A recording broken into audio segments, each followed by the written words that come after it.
Buenos días a todos. Estoy encantada de estar aquí de nuevo en Cáceres.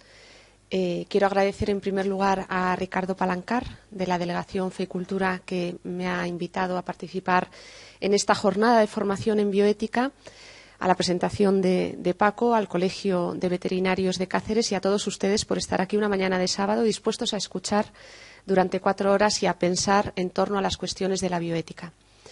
Como bien ha dicho Paco en la presentación, quiero, en primer lugar, Jesús. Quiero, en primer lugar, hacer, en esta primera parte, voy a hacer una presentación más de carácter general respecto a la segunda, en la que abordaré, como su título indica, cuáles son los desafíos bioéticos más importantes de cara a la ciencia de este siglo, es decir, de cara a los próximos 70, 80 años.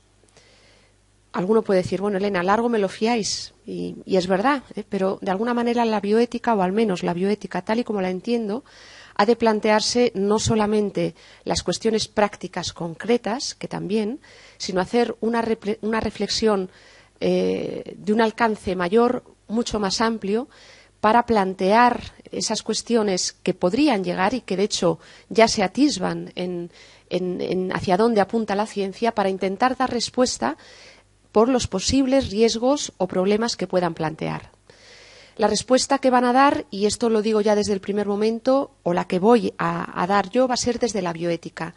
Y para aquellos de ustedes que se acerquen a la bioética por primera vez, entiendo que algunos ya saben lo que es, me han presentado alguna persona que es incluso profesor de bioética, pero quizás otros es la primera vez, ¿no?, que estudian lo que es la bioética. La bioética es una disciplina que nace en los años 70 y que se plantea la moralidad de la acción de las intervenciones sobre la vida humana, animal y vegetal. La vida en sentido amplio, porque además la vida está interconectada, no solamente las acciones que hacemos sobre el hombre, sino también sobre los animales y las plantas, redundan en beneficio, en perjuicio del ser humano y de sus propias especies. Y, por tanto, para preservar la naturaleza y para preservar el ecosistema, los seres vivos, incluido el ser humano, hay que estudiarlas en su conjunto, ¿no? Y la bioética aborda cuáles son los problemas científicos que se plantean, cuáles son los problemas éticos que plantean esas intervenciones, los problemas antropológicos, porque muchas veces se habla de transformaciones, como veremos hoy en este primer tema que abordaremos, transformaciones del ser humano, y, por último, también qué soluciones legales, de qué modo regulamos las intervenciones sobre la vida. Eso es lo que estudia la bioética, es decir, es una disciplina, a su vez, interdisciplinar, que estudia los problemas éticos, antropológicos, legales y, como no, científicos sobre las intervenciones sobre la vida en general, ¿vale? Bien, en este marco general, la primera parte voy a hacer una presentación general de hacia dónde va la ciencia y cuáles son los principales problemas bioéticos que plantea, incidiendo especialmente sobre todo lo que plantea el transhumanismo y el mejoramiento humano, que desconozco si ustedes han oído hablar alguna vez de esta rama, de este paradigma. Y voy a intentar, el registro que voy a utilizar va a ser un registro medio, es decir, para personas o que nunca han oído hablar de esto o que han oído, a lo mejor han leído algo, pero no para especialistas, es decir, no para especialistas en transhumanismo. Por eso lo digo, digamos, es un registro medio, un nivel cultural medio, más que divulgativo, donde intentaré hacer un análisis en profundidad de todo lo que hay detrás de esta nueva perspectiva, además de los problemas bioéticos que plantea, ¿no? Porque en el fondo lo que me interesa, más allá de los problemas prácticos, es qué es lo que está pasando, ¿no? Qué revolución antropológica y de pensamiento se está dando detrás de esta reflexión en torno hacia dónde va la especie humana. Puntero. Bien, el índice de temas que vamos a tratar en esta primera parte, en esta primera intervención, después abordaremos en cambio una cuestión muy concreta, que son la gestación por subrogación. En esta primera parte vamos a ver cuáles son esos problemas actuales que se plantean hoy en día la bioética, cuáles son los desafíos emergentes de los próximos 50 años, es decir, los presentes, los que tenemos ya aquí, y los que tenemos en un horizonte cercano, de los próximos 50 años, pensando también que, digamos, la reflexión bioética se plantea estos problemas porque nos preocupan las generaciones futuras, hijos, nietos, qué problemas se van a encontrar, ¿no? Y cómo podemos ya o no plantearlos, o si ya se están empezando a dar y plantean problemas científicos, legales, etcétera, cómo los vamos a resolver, qué apuntes, ¿no? ¿Qué podemos decir respecto a esas cuestiones? A veces podemos decir algo, a veces poco, en otros podemos decir mucho, pero creo que es importante. A mí, desde luego, me interesan las cuestiones de vanguardia, ¿no? Siempre desde hace, como ha dicho Jesús en la presentación, me interesan las cuestiones de lo que viene, ¿no? Me preocupa lo que viene, no porque no me preocupe lo presente, sino porque creo que hay que dar solución muchas veces antes de que estos problemas lleguen. Yo no entiendo la bioética como un muro de contención, sino entiendo un poco como la avanzadilla de la reflexión ética en torno a el futuro de la ciencia. Después, el tercer aspecto que tocaré será el transhumanismo y el mejoramiento humano como un paradigma cultural de los últimos 30 años. Y, por último, algunas conclusiones desde una bioética centrada en la persona, en el ser humano, en cuanto que es el sujeto, es el ser que puede, en cuanto ser inteligente y libre, puede buscar soluciones posibles. Es decir, aunque intervengan en los problemas los animales y las plantas son sujetos pasivos. Es decir, no pueden decidir, no pueden cuidar de otros seres. Por lo tanto, es el ser humano quien ha de intervenir y quien ha de plantear una legislación, unos límites a determinadas intervenciones, un protocolo ético, etcétera. Bien, en esta primera diapositiva planteo de forma esquemática cuáles son los problemas actuales de la bioética, los más importantes. Y en primer lugar, bueno, tenemos todos aquellos que vienen, digamos, de lejos y que son relativos a la protección y a la salvaguarda de la vida humana en todos sus estados, independientemente de su situación. Entre ellos tenemos la cuestión del aborto, del diagnóstico prenatal, de la eugenesia prenatal. Son cuestiones de bioética relevantes que tienen que ver con un derecho fundamental, que es el derecho a la vida, recogido por no solo la Carta de Derechos Humanos, sino todas las constituciones, etcétera, ¿no? Y que plantea pues problemas como los que ahí apunto, ¿no? Está claro que no me voy a poder detener en todos y cada uno de los problemas. Cada una de estas intervenciones en un temario de bioética para alumnos de medicina, de enfermería, pues llevaría una o dos clases como mínimo. Claramente aquí los apunto como problemas relevantes. Si quieren ustedes o si quieren plantear alguna cuestión más en detalle de estos problemas, la podemos resolver o hablar de ella en la parte del coloquio. Vamos a tener un amplio espacio para coloquio. Yo voy a hablar en torno a 50 minutos, que es lo que dura la curva de atención, después ya decae, y daremos paso a un coloquio y acto seguido el café, ¿no? La investigación con embriones humanos.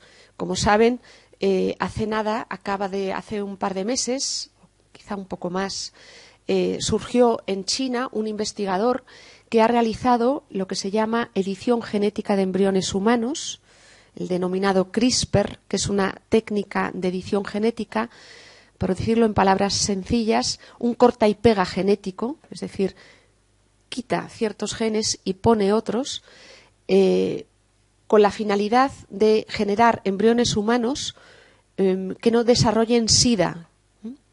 Los progenitores, el progenitor de estas niñas que han nacido por esta técnica era portador de SIDA, del VIH, y este investigador ha querido que estas niñas nazcan sin la posibilidad de tener SIDA. ¿De qué manera? Ha cortado el gen que vehicula, a través del cual pasa el virus con el SIDA. De manera que estas niñas no van a desarrollar en un futuro SIDA. Bueno, es decir, ha hecho un tipo de intervención que hasta ahora no se había hecho nunca sobre embriones humanos, un tipo de intervención mejorativa, es decir, estas niñas no van a desarrollar esta patología, esta enfermedad, pero claro, esto conlleva numerosos problemas, no solamente antes de realizar esta intervención, que probablemente ha tenido que ser realizada en animales, seguramente ha habido experimentación sobre embriones humanos, ha generado una nueva estirpe de embriones humanos con un cambio genético, y de esto desconocemos cuáles pueden ser las consecuencias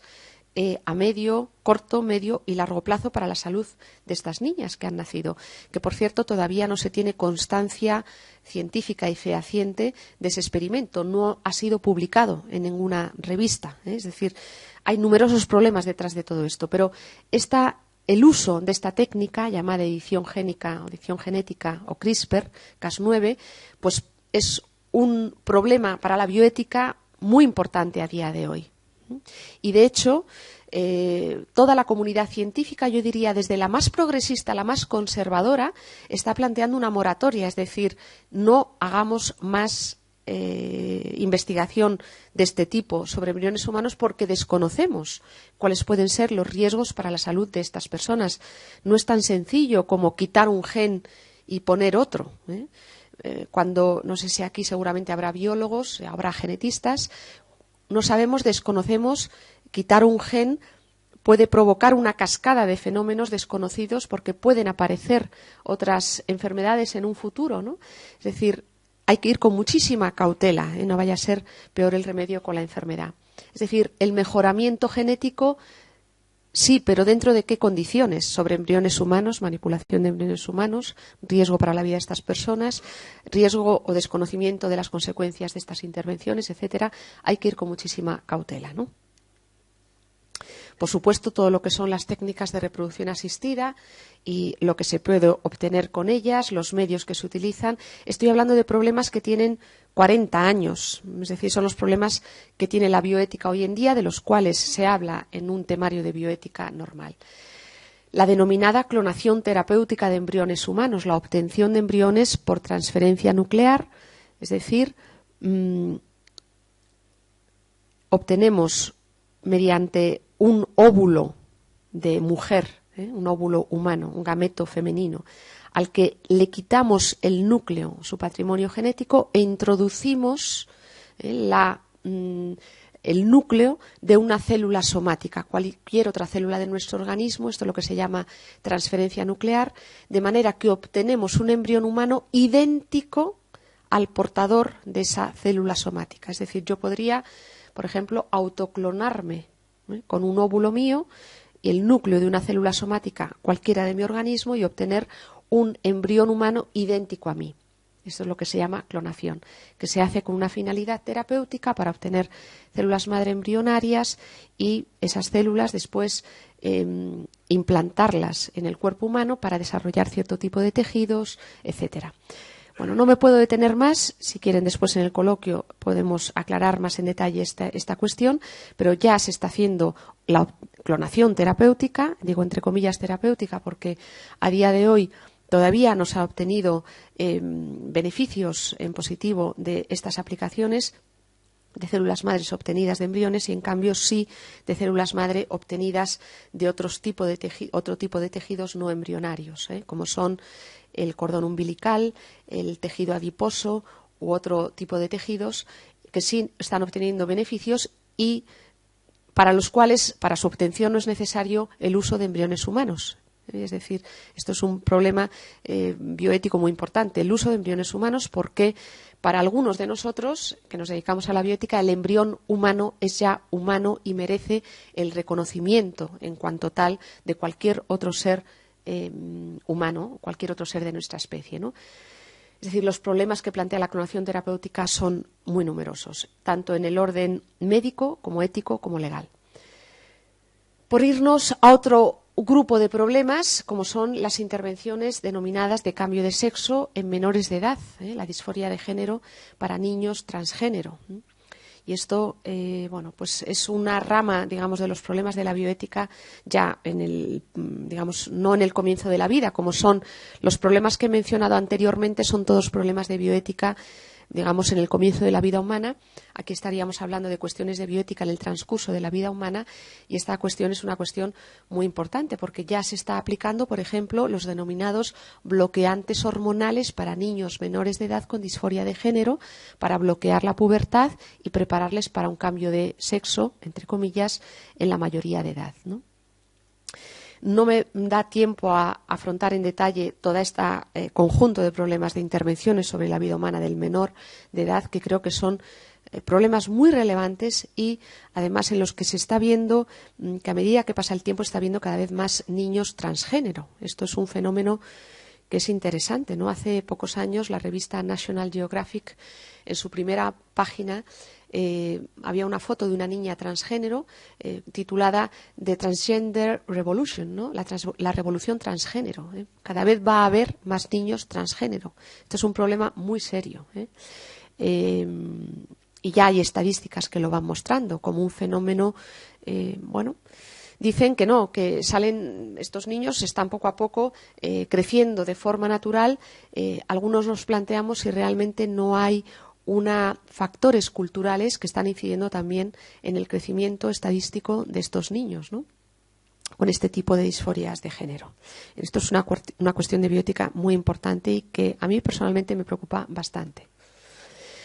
Y después vamos a todo el bloque de cuestiones en el final de la vida humana. Estamos haciendo panorámica general sobre los problemas de la bioética, comienzo de la vida, he puesto algunos en el transcurso de la vida humana y vamos podía mencionar otros como los trasplantes, etcétera, hacia las cuestiones en el final de la vida humana como son la eutanasia, el diagnóstico de muerte cerebral, el coma, el estado vegetativo, qué hacemos con las personas en este estado. Justamente hace unos días, como ustedes sabrán, ha salido en los medios el caso de este señor Ángel que ha ayudado a un suicidio asistido a su mujer que padecía ELA desde hacía 30 años, con lo que, bueno, podríamos decir, hay disquisiciones, ¿no? Si estamos hablando de un suicidio asistido, de una eutanasia activa, perdón. La diferencia consiste en que la persona con suicidio asistido estaría en un estado no terminal, es decir, una enfermedad crónica no terminal, y el caso de la eutanasia activa sería un enfermo terminal al que se le ayuda, se le dan medios para adelantar la muerte, ¿no? Para ayudarle a morir. Es una cuestión que está ahora mismo, como saben, en nuestro Parlamento. Hay dos propuestas de leyes sobre la mesa, una de un partido político sobre muerte digna y cuidados paliativos y de otro partido sobre una regulación de la eutanasia. Esta es una cuestión muy importante y aquí quiero hacer un pequeño comentario porque quizás después en el coloquio ustedes quizás abundaremos en esto, ¿no? Pero no cabe duda de que es una cuestión sobre la cual la sociedad española debería pensar seriamente y sosegadamente, es decir, no a golpe de episodio. Y creo que en esto verdaderamente la situación que ha padecido este matrimonio de Ángel y Ana, creo que se llaman, pues es una situación dolorosa en la que creo que ninguna persona se debería ver en esa situación. A mi modo de ver, creo que ha sido utilizada. Leí ayer en algún medio, sabiendo que iba a hablar de estas cuestiones para estar, digamos, actualizada, leí en algún medio que había sido ayudada y asesorada por la asociación A Morir con Dignidad, la misma asociación que en su día ayudó a Ramón Sampedro en el caso famoso traído además en la película de Mar Adentro, ¿no? Pues le ayudaron, le asesoraron legalmente y a mi modo de ver que ha sido utilizado, ¿no? Pues para tratar el problema de una determinada manera, en lugar de reivindicar ayudas para la dependencia, cuidados paliativos a esta mujer, por ejemplo, se la hubiera podido sedar para que no padeciera y para que no sufriera en los últimos momentos de su vida y no de forma tan dolorosa darle un veneno, una sustancia venenosa y que muriera además siendo grabada y después dándolo a los medios. Sinceramente estoy completamente en contra de lo que considero que ha sido un caso de pornografía sentimental, utilizar una situación dramática con fines espúreos, a veces electoralistas, ¿no? En lugar de tratar esta cuestión, abordarla desde un debate serio en torno a las cuestiones médicas, legales, éticas que subyacen todo esto y en una posible legalización de la eutanasia, las posibles consecuencias previsibles que esto puede tener. Creo que ese debate se ha de hacer, se ha hecho ya. Hace un año tuvimos una jornada en el Parlamento español promovida por varias instituciones, entre ellas AEBI, la Asociación Española de Bioética y Ética Médica, porque claro, en ella, no sé si habrá médicos en la sala. ¿Hay médicos en la sala? Que levanten la mano si hay algún médico, enfermera. No, no hay ninguno. Sí. enfermera sí. Bueno, es una cuestión que atañe además al médico que aplica la eutanasia o quién la va a aplicar. Es decir, estamos hablando de cuestiones que tocan a muchísimos agentes, además, digamos, los enfermos terminales, que atañe al conjunto de la sociedad española, porque en el momento en el que introduzcamos unas leyes de eutanasia van a comenzar mecanismos, se ha visto en otros países, la experiencia holandesa y belga, que ya llevan 30 años, 20 años de eutanasia, se ha visto cómo está evolucionando la situación, ¿no? Y que se ha de considerar muchas variables, es decir, y de hecho estoy permaneciendo al margen de este debate. Ayer justo me llamaron de una televisión: Elena, ¿quieres venir a hablar de esto? Y dije, sálvame Dios, no quiero ir. La excusa perfecta, me voy a Cáceres a dar un curso de bioética, no puedo ir, ¿no? Porque creo que no se debe hablar en caliente, creo que hay que esperar a que se enfríen los ánimos, aunque si bien es verdad que esta situación dramática que se ha presentado es una situación de la que hemos de tomar acto e intentar tratar de analizarla humanamente, pero también objetivamente, bajo todos los puntos de vista, y hacer una reflexión de un calado profundo, porque si realmente la sociedad española decide finalmente en la próxima legislatura legislar sobre esta cuestión y pasa la ley de eutanasia, lo que nos va a venir en los próximos 10, 20, 30 años va a ser una pérdida gradual, y ya lo digo porque en Holanda lo hemos visto y médicos holandeses lo están denunciando, una pérdida gradual del valor de la vida humana del enfermo crónico terminal, hasta el punto que efectivamente se van a producir eutanasias en el consentimiento, el enfermo crónico, eutanasia de personas que ya no deseen vivir. Ya se están planteando en Holanda y en Bélgica la eutanasia de las personas con depresión, o de niños menores de edad con espina bífida a los que no se les dan los cuidados. Es decir, ya va a ser una pendiente resbaladiza por la que va a ser no solo la despenalización de 2 supuestos, sino una permanente ampliación del derecho, digamos, a dar muerte. Y esto es muy importante, introducir una brecha en el derecho español por el que ya es lícito matar. Y esto es digamos, out. Es la cuestión matar o no matar. Estamos ahora mismo en España, no es lícito matar. Bueno, con la ley del aborto ya se ha introducido alguna cláusula en determinados casos, etcétera.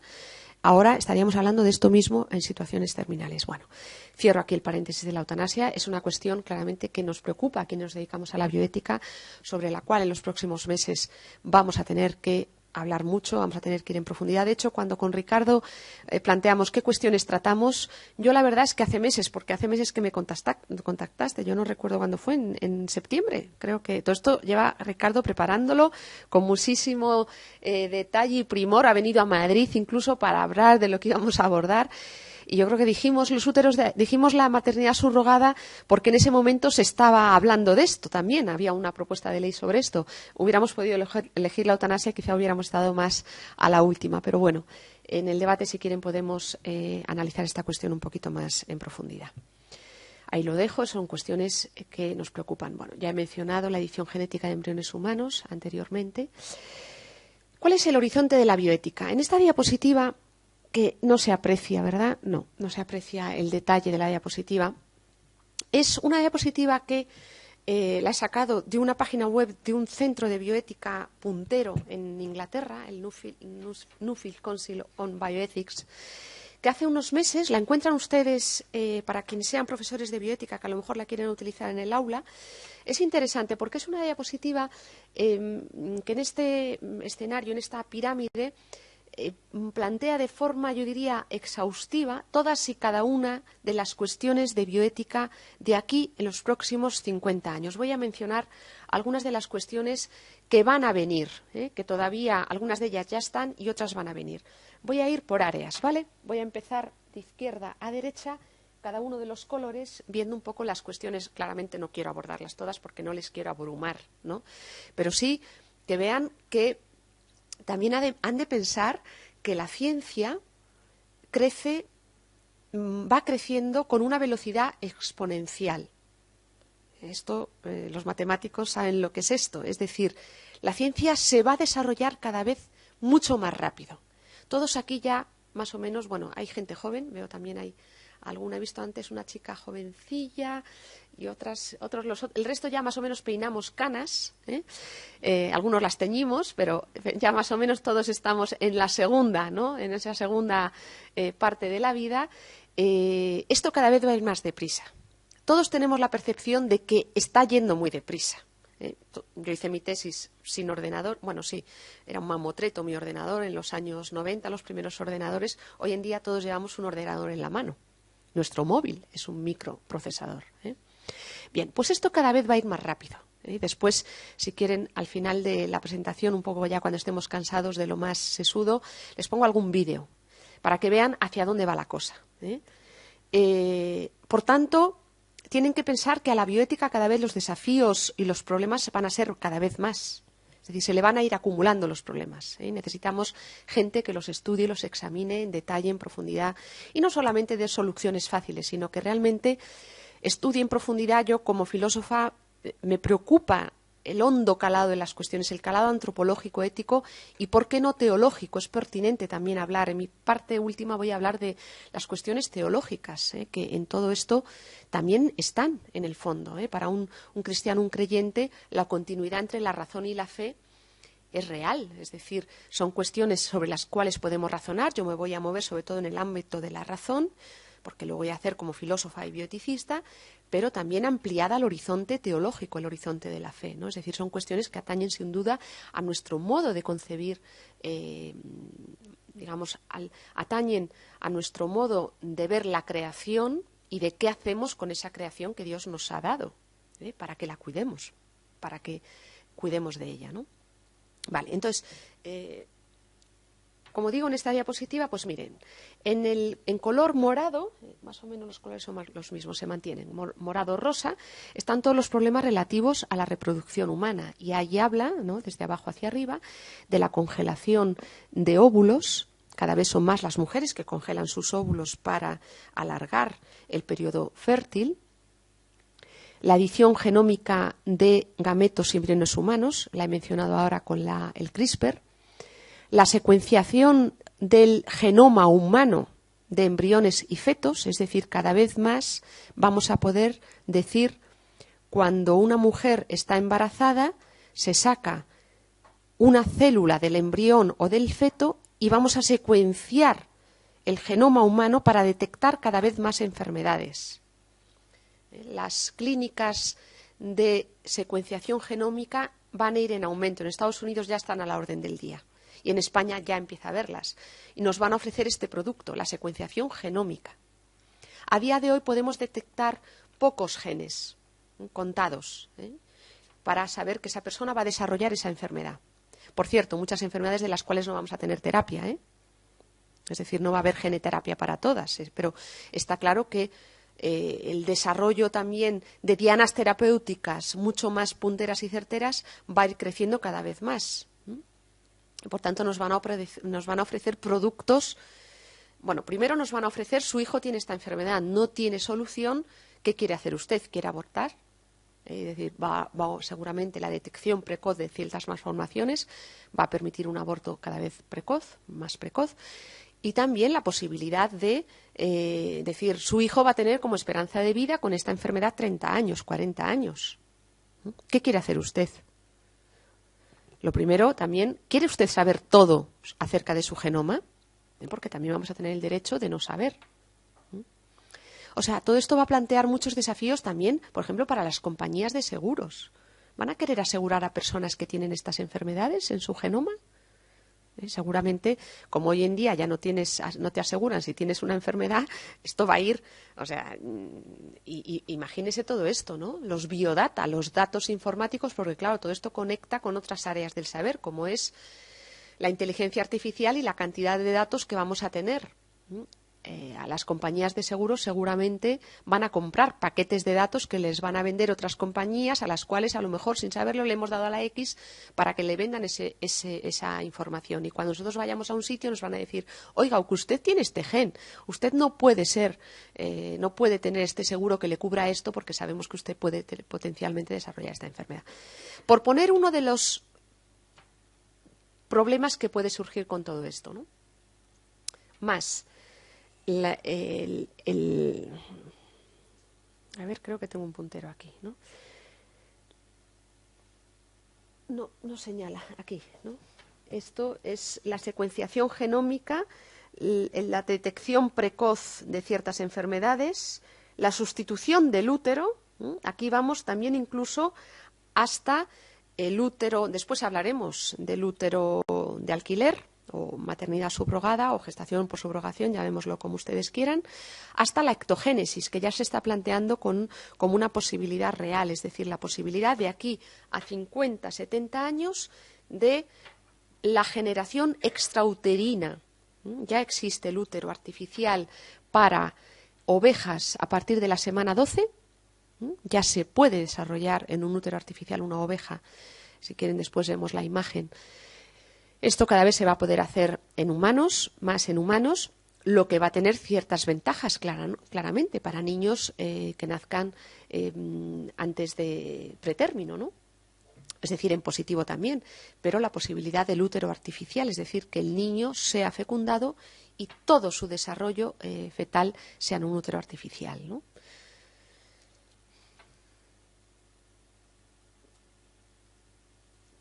Bueno, gametos derivados in vitro, la edición genómica de gametos y embriones humanos.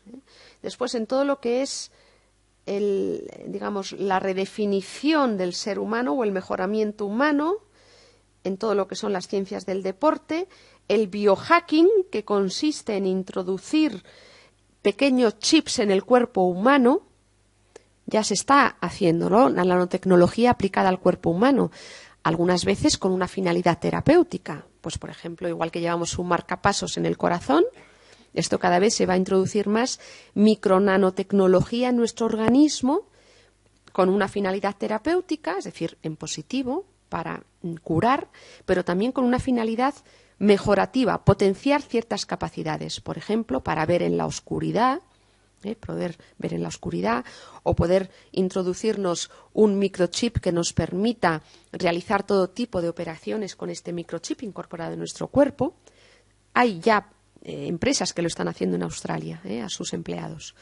Claro, lo que supone que todo el día le tienen controlado al empleado, ¿no? El mejoramiento cognitivo, de esto hablaremos después. La medicina bioelectrónica, la secuenciación de todo el genoma de niños recién nacidos, hemos hablado de ello antes. El mejoramiento moral, la síntesis biológica en laboratorio de un genoma humano completo, lo que se llama la vida sintética. Esto a día de hoy todavía no se puede hacer. Hemos conseguido sintetizar en el laboratorio pequeñas moléculas y de algunos microorganismos.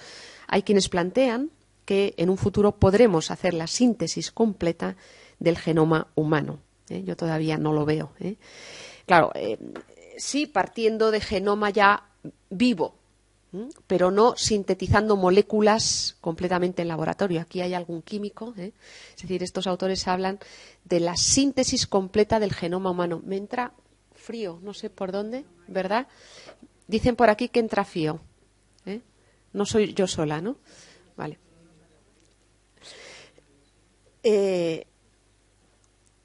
Después vamos todo lo que tiene que ver con el comienzo y el final de la vida humana.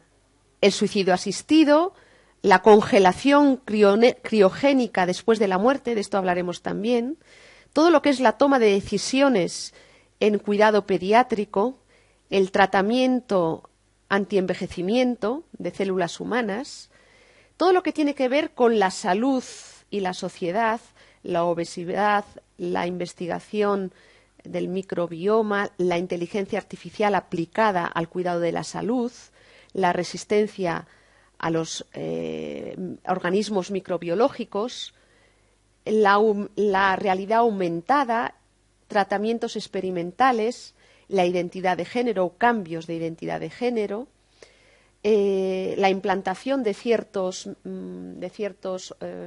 robots en nuestro organismo, la robótica en el cuidado de la salud. Esto hace poco me recordaba Ricardo.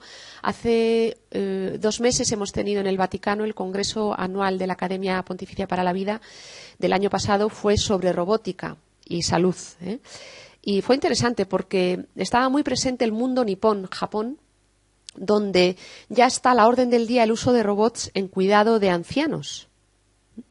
Porque claro, cuando uno tiene un único hijo, el hijo está trabajando, no puede cuidar de los padres y deja al robot. El robot que pone música al padre, le trae la comida, le mide la tensión, le habla. Fue muy interesante ciertos vídeos de robots muy avanzados donde le da conversación.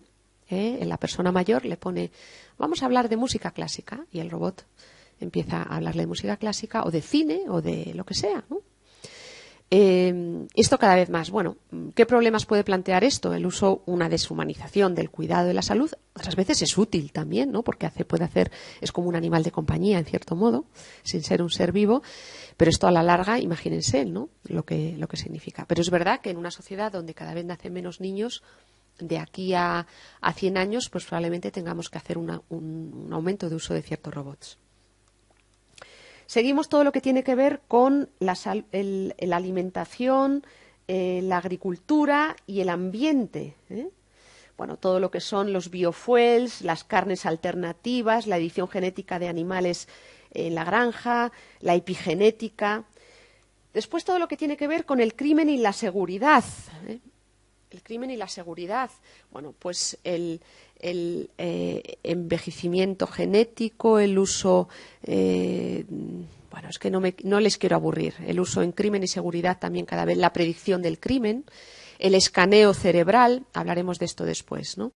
Y todo lo que tiene que ver, por último, con la investigación y la ética, ¿no? En la investigación en animales, el desarrollo de ciertos fármacos, la investigación global, el uso de cerebros subrogados, es decir, el implante de cerebros, etcétera. Bueno, como ven, la cantidad de cuestiones que se nos plantean de aquí en los próximos 50 años, en el horizonte de la bioética, hay muchísimas cuestiones que todavía no han sido estudiadas, que tienen que ser estudiadas en detalle. No les he querido abrumar, pero sí mostrar que cada vez van a ser más los desafíos bioéticos que se nos van a plantear.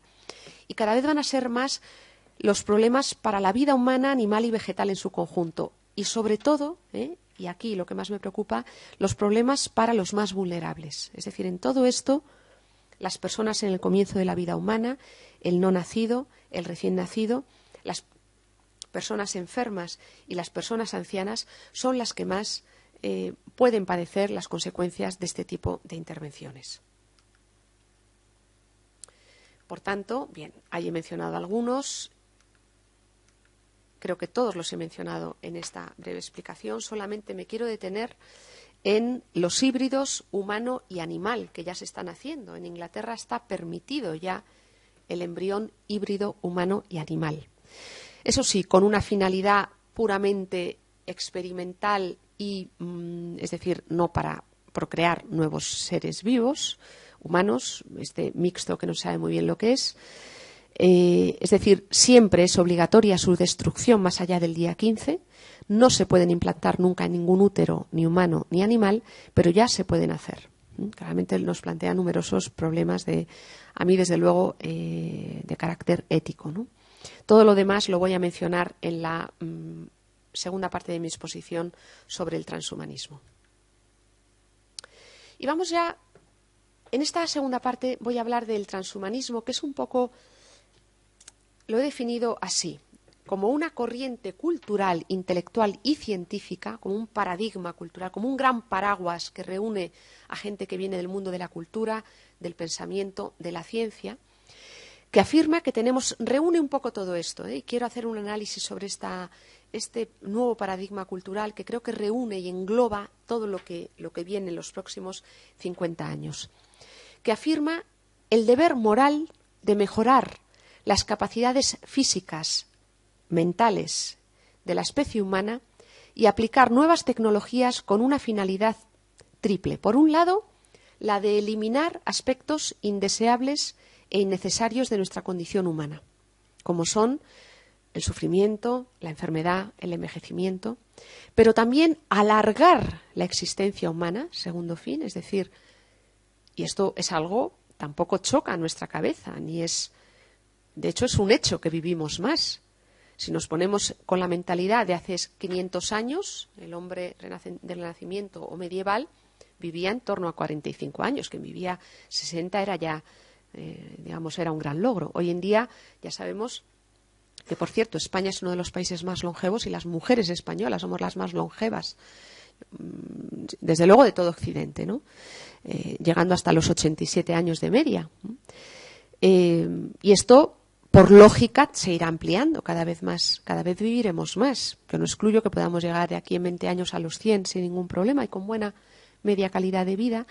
Pero estos autores hablan además de introducir cambios en el patrimonio genético de manera que alarguemos la esperanza de vida, alargando los telómeros del embrión humano activamente, es decir, cuando ese niño nace y está en estado embrionario, claramente para ellos siempre haciéndolo in vitro, porque in vivo no se puede hacer, es decir, siempre recurriendo a la fecundación in vitro, con lo que esto supone, alargando esos telómeros, podemos alargar la esperanza de vida e incluso, por último, es decir, eliminando aspectos indeseables, alargando la vida humana y tercero, incluso eliminando el ser mortales. Es decir, estos autores hablan de lo que se llama la criogenización de humanos mediante la criopreservación del cuerpo de la persona tras la muerte, esperando que en un futuro la podamos resucitar, entre comillas, ¿no? Podamos reactivar sus funciones vitales. Esto a día de hoy, bueno, existen ya en torno a 150 personas criogenizadas en clínicas de criogenización, sobre todo en Estados Unidos y en Inglaterra. La última persona de la que yo he oído hablar fue una niña de 14 años que murió de cáncer hace unos años en Inglaterra y que con 70.000 libras pidió a sus padres que por favor la criogenizaran y la criopreservaran en estos tubos de criopreservación humana, sin ninguna certeza de que en un futuro puedan reactivar sus capacidades vitales, ¿no? Es decir, a día de hoy, personalmente lo considero un auténtico fraude, la criogenización humana, porque tú inviertes ahí, pero de hecho, fíjense que ni siquiera se ha logrado resucitar un órgano humano entero, y ni siquiera un gusano entero tras la muerte, es decir, organismos de muchísima menos complejidad celular que un ser humano. Sí que hemos logrado descongelar un embrión que tiene en torno a los 6 días en torno a 100 células o microorganismos más pequeños, ¿no? Pero, desde luego, y por cierto, no muerto, es decir, no un embrión ya muerto, sino un embrión congelado vivo, que es distinto. Es decir, esta es una hipotética. Y también lo que quiero decir ahora, dar un apunte acerca de que muchas veces el transhumanismo juega con la fantasciencia, es decir, con cosas que realmente no son demostrables y no son científicamente probadas, no están científicamente probadas, ¿no? Hay un autor que se llama Cordeiro, que ha escrito un libro titulado La muerte de la muerte, porque él habla de este señor a mí me sigue en Twitter, no ha venido a alguna de mis conferencias. Yo soy crítica con el transhumanismo, como verán ahora, ¿no? Este señor es un venezolano que habla de la posibilidad de resucitar. Pues eso, como una posibilidad futura, que repito, a mí, primero, no está demostrado científicamente, creo que es creer en eso, es decir, es una nueva forma de creencia, y no hay ninguna prueba real científica que me diga que vamos a poder resucitar a un ser humano, ¿no? Más allá de los problemas de índole filosófica y teológica que plantearía todo esto, que por cierto han sido abordados en un magnífico ensayo.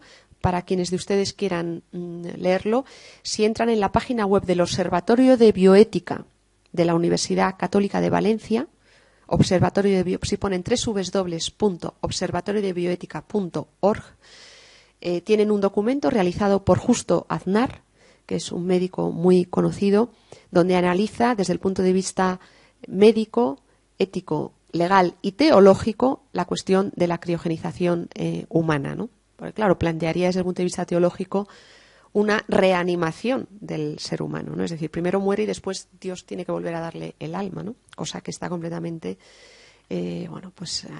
a quienes somos creyentes es que nos descoloca un poco esta posibilidad, ¿no? Yo no creo que sea posible ni que llegue a ser posible nunca. Pero bueno, esto es en extremo lo que plantean estos autores, ¿vale?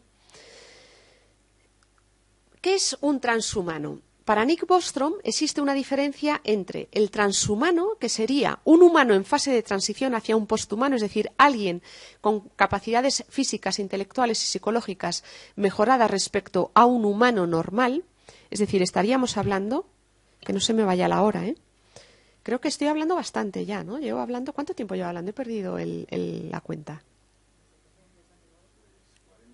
40 minutos, vale. Voy a hablar un poco más y después ya damos espacio al coloquio, ¿vale? Incluso si están cansados, si quieren hacer alguna pregunta, también ahora, que eso nos relaja a todos un poco, lo pueden hacer, ¿vale? Como si estuviéramos en una clase, en una aula universitaria. Bueno, pues el transhumano sería un humano con capacidades aumentadas, tanto físicas, cognitivas, respecto a un humano normal. Es decir, estaríamos hablando, por ejemplo, de un ser humano que se ha desarrollado a partir de un embrión al que le hemos mejorado ciertas capacidades, como estas niñas chinas que les han mejorado, o que se ha puesto un microchip con la posibilidad de ampliar su memoria, ahora veremos de qué manera, es decir, con capacidades superiores respecto a un humano normal. Y estaríamos hablando después del posthumano, dice Nick Bostrom, que es uno de los grandes promotores del transhumanismo, que sería alguien cuyas capacidades se exceden de forma excepcional respecto al humano normal, por lo que no se plantea ambigüedad entre un humano y un posthumano. Es otro ser, ¿no? Por cierto, otro ser del cual Nick Bostrom, que es profesor de la Universidad de Oxford, lo quiero decir porque a veces uno dice, estos están locos, eran 4 locos de la colina. No, estamos hablando de profesores en universidades de élite que ya promueven este tipo de ideas, ¿no? Y no especifican de qué especie son. Es decir, según Nick Bostrom, no tendría que ser necesariamente un humano, nacido de humanos. Yo siempre digo que será humano hasta que sea alguien filogenéticamente nacido de humanos. En el momento en el que estemos hablando ya de otro tipo de entidad o no nacido de humanos, o, como ellos hablan, del cyborg, que será mitad robot, mitad orgánico, pero que no es propiamente un humano, es decir, no es un ser humano nacido de humanos, entonces ya es otra entidad, no estamos hablando de un ser humano, ¿no? Y esto es importante tenerlo claro, es decir, estaremos hablando de un robot muy perfeccionado, de un robot en el que le hemos puesto todos los datos del mundo mundial, una especie de macro robot que tenga una posibilidad infinita, no, pero sí ingente de datos, y que haya incorporado, pero estamos hablando de un robot muy perfecto, de una inteligencia artificial muy perfecta, ¿no? Que por cierto es algo de lo que plantean también estos autores, el concepto de la singularidad tecnológica, ¿no? Es decir, un robot que sea una inteligencia artificial que sea capaz de autoperfeccionarse a sí misma, es decir, cada vez ir aprendiendo procesos de manera que sea capaz de automejorarse a sí misma, ¿eh? Que esto todavía no lo tenemos, ¿eh? Vale. ¿Cómo se lleva a cabo este transhumanismo? ¿De qué forma concreta? De nuevo me llega por aquí la ráfaga de viento, ¿verdad? A todos ustedes también, ¿verdad? Sí, nos llega la ráfaga de viento. Ah, vale, fenomenal, gracias. ¿De qué manera? Voy a ir enunciando de qué manera estos autores plantean estas mejoras, ¿no? En primer lugar, mediante el mejoramiento genético, es decir, mediante eugenesia embrionaria y prenatal, seleccionando a los mejores embriones, lo que ellos llaman mediante el criterio de beneficencia procreativa, es decir, que solo nazcan los embriones humanos perfeccionados. Claro, esto ya a mí me plantea muchísimos problemas éticos, porque significa generar embriones in vitro, que eso también conlleva numerosos problemas, sobre todo la vida del embrión humano y, en segundo lugar, la eliminación de los cauces naturales procreativos de la vida humana, del cauce, digamos, de la familia y conyugal. Podríamos tener granjas de embriones humanos mejorados y, por otro, la eliminación de los embriones enfermos con clara mentalidad eugenésica. Esto es un problema moral muy serio, ¿no? Y esto lo están planteando ya como un hecho. Es decir, en la Universidad de Oxford, tanto Julian Savulescu, que es otro autor de renombre, como Nick Bostrom, plantean la eugenesia prenatal como un método natural y habitual para hacer niños. Es decir, que no nazcan los que tienen enfermedades. Esto es así, ¿eh? Entonces, bueno, pues algunos nos debatimos para argumentar desde un punto de vista racional, ético, médico, legal, del cómo esto generaría una sociedad claramente discriminatoria, de los que están sanos respecto a los que están enfermos, ¿no? Y esto a mí me preocupa mucho, ¿no? Porque es una deshumanización gradual de nuestra sociedad en aras de una vida mejor, de que solo nazcan los que pueden vivir bien, de que no gastemos, de que no sufran, en el fondo no generemos sufrimiento innecesario, pues estaríamos con una eugenesia sutil que poco a poco se nos estaría introduciendo, ¿eh? También siempre mediante el mejoramiento genético, es decir, tocando las bases genéticas de la vida humana, ampliando la esperanza de vida, mediante el alargamiento de los telómeros, métodos biológicos que bloqueen o reduzcan el envejecimiento celular. Para quienes se les escapa un poco lo que estoy diciendo, que sé que utilizo términos muy técnicos dando por sentado que se entienden. Los telómeros son una parte de nuestros cromosomas, la parte final, de manera que si se alarga el telómero, podemos tener mayor esperanza de vida. Esto se ha hecho ya con embriones de ratón. En el CENIO, en Madrid, les han alargado los telómeros y los ratones ya viven 3 veces más de lo normal. Imagínese esto aplicado a los humanos. Tengo aquí agua. Muchísimas gracias. Entonces, esto es interesante porque, claro, lo están empezando a plantear, ¿por qué no aplicarlo en humanos? En embriones humanos. Pero se ha visto, y no lo hacen, el otro día justo vino a mi universidad María Blanco, que es la directora del CENIO, del Centro Nacional de Investigaciones Oncológicas, quien dirige los proyectos de investigación sobre este tema, porque lo quieren utilizar sobre todo en oncología, con una finalidad de terapia oncológica, porque se ha visto que los oncogenes dependen de los telómeros. Entonces, tocando el telómero, quieren también reducir que se generen ciertos tumores. Es decir, con una finalidad buena, ¿no? Pero claro, esto aplicado con una finalidad de aumentar la esperanza de vida en embriones humanos, que siempre, por cierto, pasando de embrión humano fecundado in vitro, porque en vivo no se puede hacer, pues significaría que probablemente dentro de 100 años tuviéramos embriones humanos que pudieran vivir mucho más. A día de hoy, como digo, no se hace porque se ha visto que alargar los telómeros implica siempre generar tumores. Es decir, todavía no controlamos bien los procesos de diferenciación celular, por los que siempre es como si las células se enloquecieran y no pudiéramos controlar esos procesos de duplicación celular y se generan tumores, que son en el fondo como células enloquecidas, células que no van se desarrollan justamente, sino que enloquecen, ¿no? Entonces, esto a día de hoy no se está aplicando en humanos, pero en un futuro, imagínense que conozcamos perfectamente, controlemos perfectamente esos procesos, ¿por qué no se podría utilizar, ¿no? Después también tendríamos el mejoramiento psíquico y cognitivo mediante la nanotecnología aplicada a nuestro cerebro. Microchips que potencien las capacidades cognitivas, ¿no? Lo que se llama el mejoramiento neuronal, o mediante fármacos que alteren y mejoren nuestras capacidades intelectuales, nuestra memoria, nuestra creatividad, poniendo un chip, por ejemplo, que pudiera ampliar nuestra memoria, ¿no? ¿Qué? Sí, no, si es que muchas cosas probablemente, yo estoy convencida, vamos a ver, yo aquí digo ya una cosa que la iba a decir después, en un análisis ético de todo esto, yo no digo que no a todo, ¿eh? Es decir, que hay que ir viendo intervención por intervención si ésta redunda en bien de la persona, no supone un riesgo para su vida, para su libertad, no supone o genera una desigualdad, porque claro, tú te vas a poder poner el chip, pero el otro no, porque de momento a lo mejor va a costar mucho y eso va a generar desigualdades. Entonces, hay que ir analizando cada una de las intervenciones. Está claro que en algunas yo ya digo que no en un primer momento, como es la primera, la eugenesia. Lo tengo clarísimo, porque es contrario a la vida humana, es contrario a la igualdad, es contrario a derechos fundamentales. Sobre otros tipos de mejoramiento físico, yo creo, o cognitivo, creo que hay que ir viendo intervención por intervención. Porque fíjense que yo hoy llevo gafas, pero me puedo hacer una operación que me permita una mejora de mi ojo. ¿Es malo eso? No, en un principio no.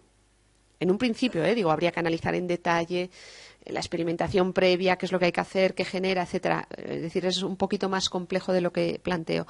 Pero hay que ir viendo intervención por intervención. De aquí a 50 años probablemente este tipo de cosas se puedan plantear a nivel clínico como una mejora terapéutica, ¿no?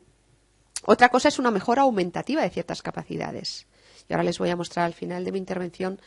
No sé si tenemos YouTube, la posibilidad de conectar con Internet a este chico que estaba por aquí, después se lo preguntamos, porque quiero mostrarles algún vídeo para ver hacia dónde va la ciencia, ¿no? Con alguna finalidad también terapéutica y mejorativa. ¿Tenemos YouTube? Sí, pues después, al final de la intervención, quiero poner un pequeño vídeo. También tenemos el mejoramiento moral. Estos autores dicen que va a haber fármacos que controlen el bienestar emocional, como hoy tenemos los antidepresivos, y que reduzcan el impacto negativo de ciertas experiencias actuando sobre centros de control y neurotransmisores. Es decir, podremos decir una persona que desarrolla una determinada patología, la podemos tocar ahí y mejora. No sé si han visto, circuló por las redes sociales un vídeo de un enfermo que tenía una patología, no recuerdo ahora mismo el nombre, por el que le temblaba muchísimo la mano y no podía ni beber. Bueno, pues en la Clínica Universitaria de Navarra le metieron en un TAC y fueron a tocar con un microtúbulo el núcleo neuronal que generaba el temblor. A los 3 minutos estaba curado. Es fantástico. Es fantástico. Simplemente las posibilidades terapéuticas de todo esto van a ser increíbles, si bien usadas. Está claro que va a depender de nosotros, de algo tradicional, que es la prudencia, es la responsabilidad, el usar las cosas, ¿no? Pero imagínese eso mismo, esa misma técnica para activar centros neuronales de control con una finalidad, por ejemplo, de generar personas que sean capaces en la guerra de activar, de generar, ¿cómo se llaman? Violencia. Es decir, eso mismo, según el fin con lo que lo utilicemos, puede ser utilizado con una finalidad letal, ¿no? Entonces, todo esto pues va a depender un poco de cómo lo usemos, ¿no? Aunque estos autores, en este caso el mejoramiento moral, ellos, por ejemplo, hablan de sustancias que tomemos para reducir la agresividad. Ya han visto que en ratones les dan una pastilla y les hace menos agresivos. El control neuronal, ¿no? Moral y neuronal. Las píldoras de la personalidad para superar la timidez, incrementar la capacidad emocional, la creatividad. Pues esto va a depender, ¿no? Porque, claro, en los años 70 se tomaban las anfetaminas y eran hipercreativos, ¿no? Y aquí probablemente va a haber fármacos que sean menos dañinos, que van a... Pero, claro, estamos yendo hacia una hipermedicalización de la vida humana. Mejoramiento afectivo. Aquí estos autores hablan también de una mejora afectiva mediante lo que se llama la modulación del amor. Tomar oxitocina y feromonas en momentos en los que las relaciones afectivas están decayendo. Yo hoy en una charla, hice una estancia postdoctoral en Oxford y pude escuchar de viva voz tanto a Nick Bostrom como a Julian Sabulescu y explicaban esto, ¿no? Decían, en un momento en el que la relación de pareja decae porque las razones que sea, tú te tomas un chute de oxitocina o feromonas y activas los vínculos afectivos. Fíjense qué modo más artificial, ¿no? En lugar de ir a las causas del problema, a cómo solucionarlo realmente, nada, la hipermedicalización, la pastilla, y con eso temporalmente ya lo hemos resuelto. En el fondo te engañas creyendo que lo has resuelto, no resuelves nada. Pero vamos cada vez más hacia eso, el tomar más pastillas para mejorar, sustancias para mejorar ciertas cosas, ¿no? El malestar humano, en lugar de ir al porqué, qué es lo que genera ese malestar, en lugar de comprenderlo, ¿no? La criogenización post-mortem y pre-mortem. Criogenizar, meter en estas sustancias que preservan a ese cuerpo entero tras la muerte. Les he puesto ahí la clínica Alcor en Estados Unidos. Si entran ustedes en la web van a ver cómo criogenizan. O también lo que se llama crioeutanasia, es decir, introducirles estas sustancias antes de que mueran y adelantarles un poquito la muerte, de manera que se criopreserva, ya no está muerto. Es decir, lo criopreservan antes de morir.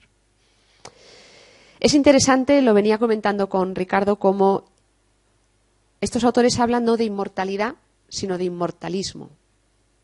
Es interesante cómo en el ser humano hay una fuerte aspiración a la inmortalidad, claramente dada nuestra naturaleza, nuestra parte inmaterial, el alma, de pervivir tras la muerte. Esto ya en una perspectiva cristiana, claramente solo válida para creyentes, ¿no?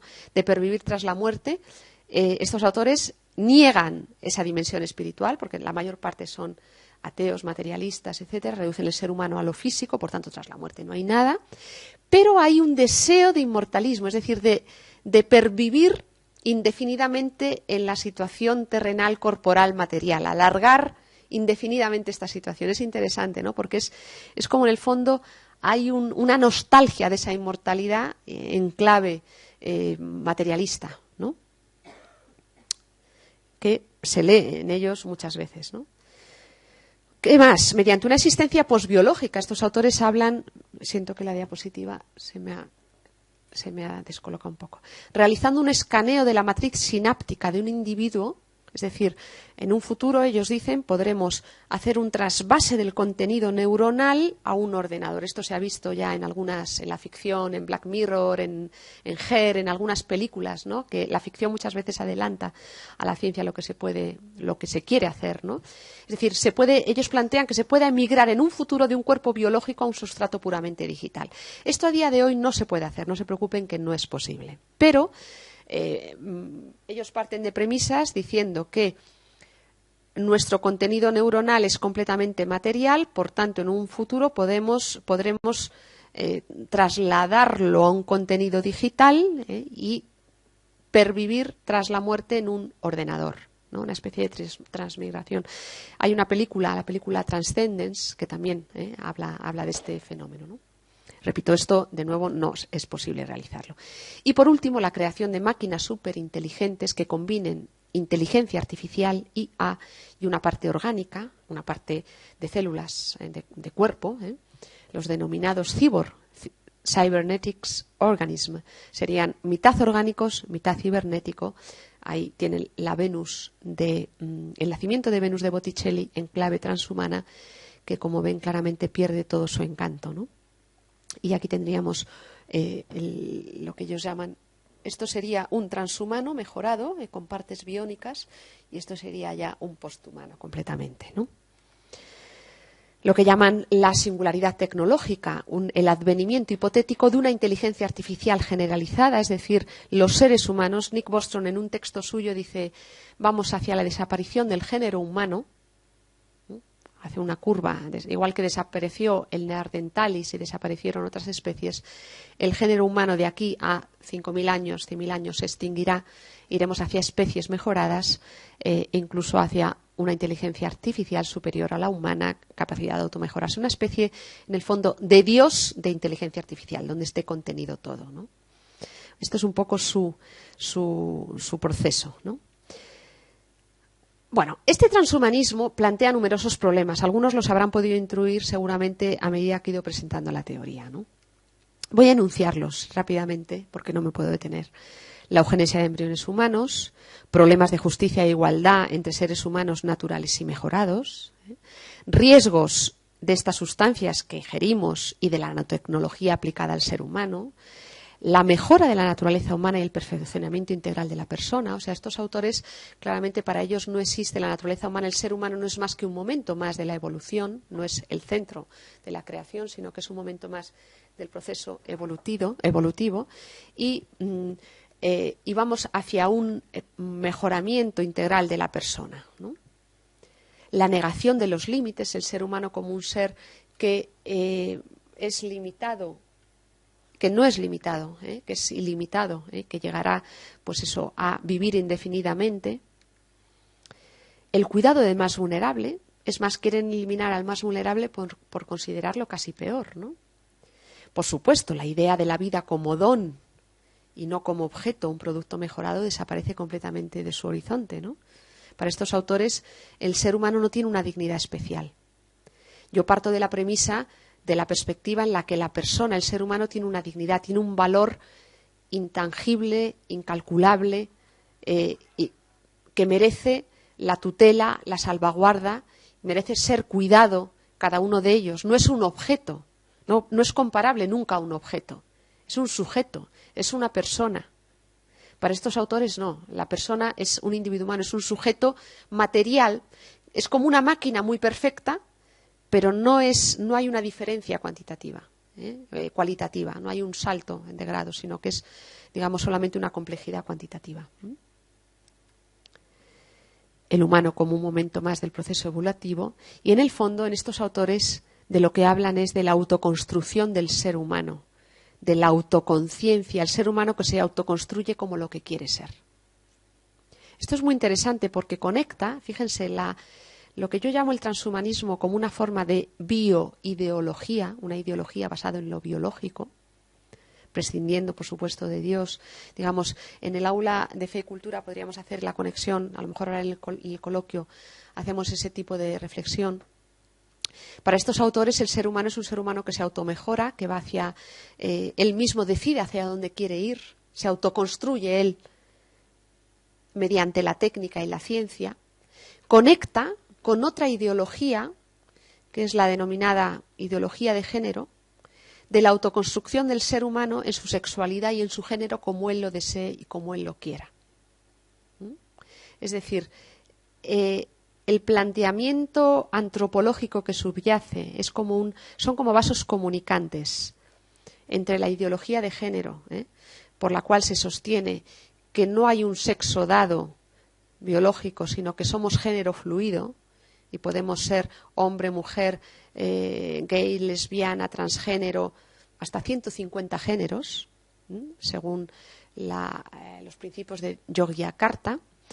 Es decir, dicen tenemos un género fluido, no tenemos un sexo dado, sino un género fluido. En el fondo tienen la misma visión antropológica subyacente, que es la de no existe una naturaleza dada en el ser humano, somos lo que queramos ser, nos autoconstruimos conforme a lo que queramos ser. Yo no comparto esta visión. Desde una perspectiva de una antropología cristiana, una antropología de la persona, el ser humano tiene una naturaleza dada, con una parte, por así decir, ya dada, con unos, no solamente biológica, cromosómicamente dada, sino que tiene una parte racional por la que decide qué es lo que quiere hacer, eso está claro. No tenemos una biología dada y cerrada como la tienen las plantas o como la tienen los animales, que está condicionada, está determinada, sino que el ser humano decide y elige a lo largo de su existencia qué es lo que quiere hacer, pero tiene unos límites, los límites de la naturaleza creada, ¿no? De la naturaleza dada. Claramente, en perspectivas donde no existe Dios, la naturaleza no es creada, y donde es el ser humano dueño absoluto de su naturaleza, podemos hacer y todo va a estar justificado. Lo único que vamos a establecer, la ley va a regular qué es lo que podemos hacer para no dañarnos demasiado unos y otros, etcétera. Pero va a ser más difícil establecer unos límites naturales, ¿no? Claramente, bueno, este tipo de reflexión, que entiendo que ya estamos en un nivel de abstracción superior, es una reflexión de carácter filosófico y antropológico que enlaza con la teología, en el fondo es lo que subyace bajo estos planteamientos del transhumanismo, ¿no? De hecho, yo he escrito en los últimos años, si quieren ir a leer los últimos artículos que he escrito sobre transhumanismo, justamente los he hecho en torno al concepto de naturaleza humana, porque el transhumanismo cuestiona la naturaleza humana, cuestiona la creación, cuestiona la naturaleza creada y plantea esa autoconstrucción del ser humano que se autoconstruye y va hacia donde quiere ir y hace lo que él quiere hacer. No hay límites, no hay límites, ¿no?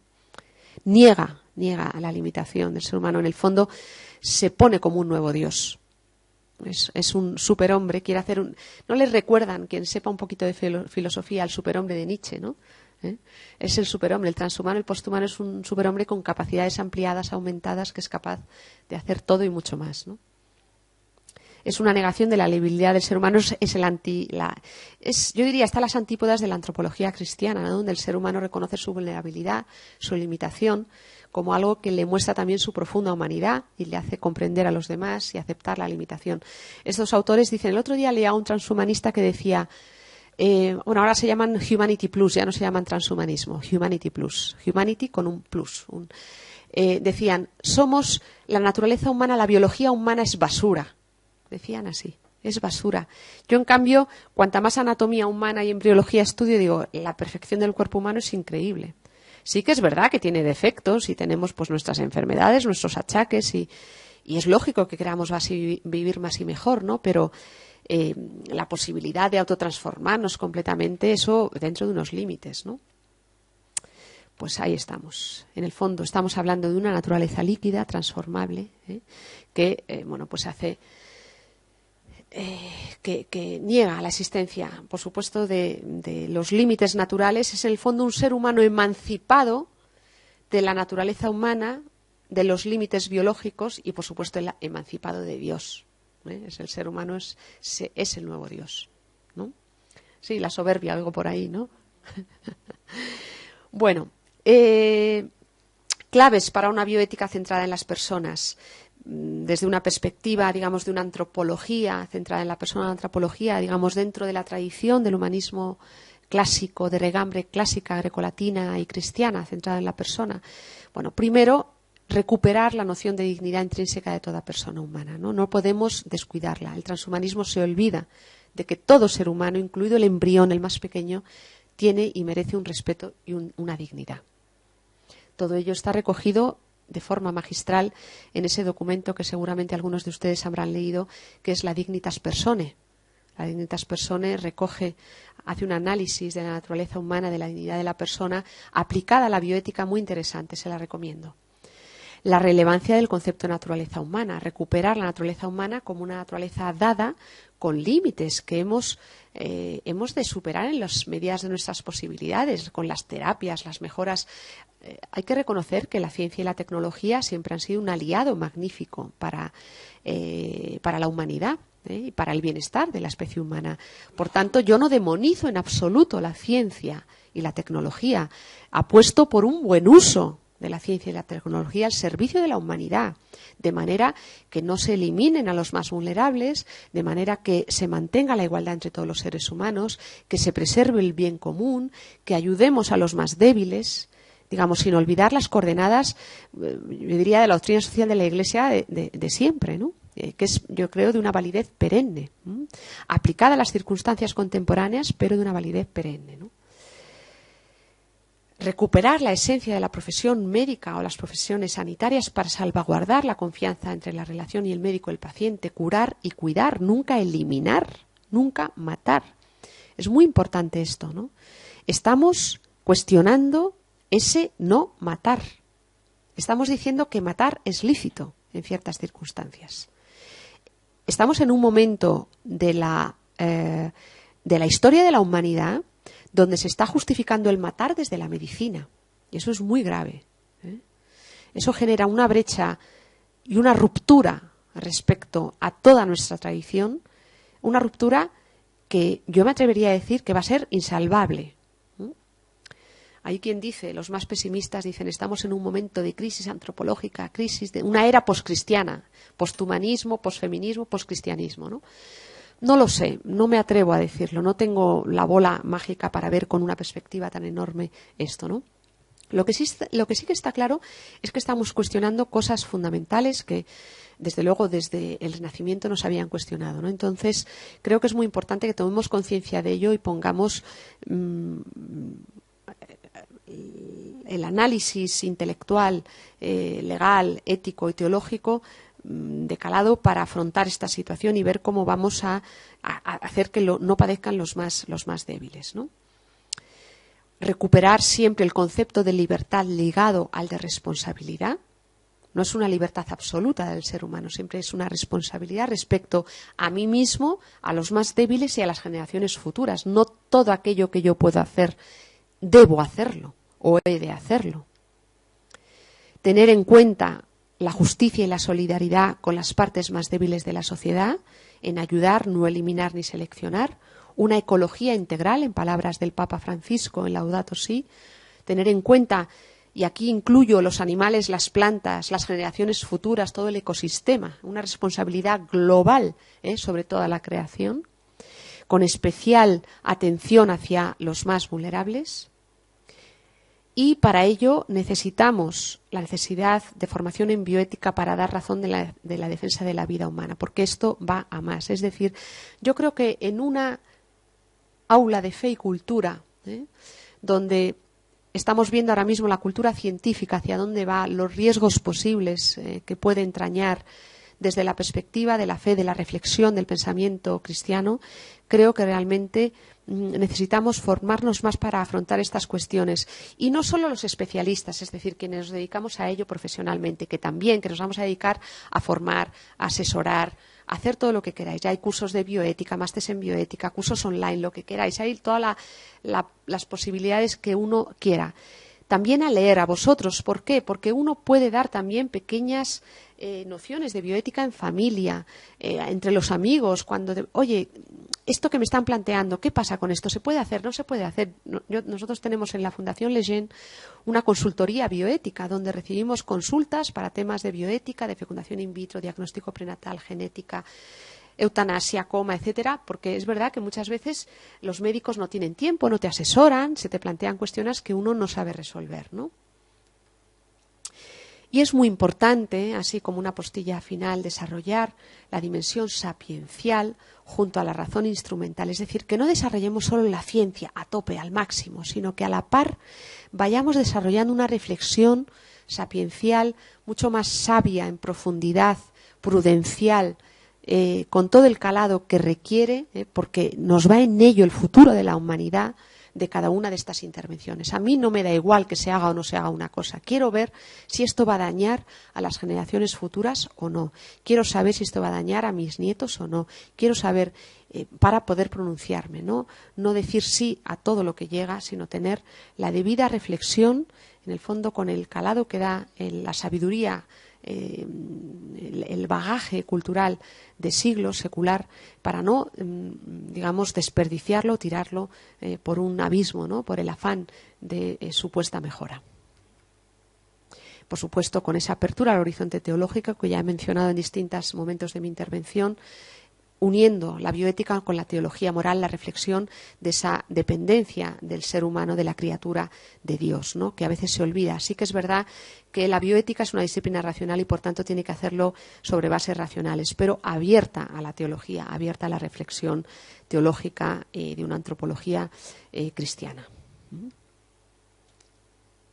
Bueno, aquí dejo apuntada en esta primera parte algunos recursos digitales que pueden encontrar. Por cierto, pueden bajarse, quien tenga Android en su móvil, el manual de bioética para jóvenes titulado Keys of Bioethics, esta expresión de aquí, se lo pueden bajar y ahí encuentran, lo hemos elaborado desde la Fundación Lejeune, en cooperación con el Dicasterio Laicos, Familia y Vida. Hemos elaborado un manual de bioética para jóvenes y no jóvenes, todos somos jóvenes, para consultar sobre cuestiones de bioética. Algunas las hemos mencionado aquí, otras no.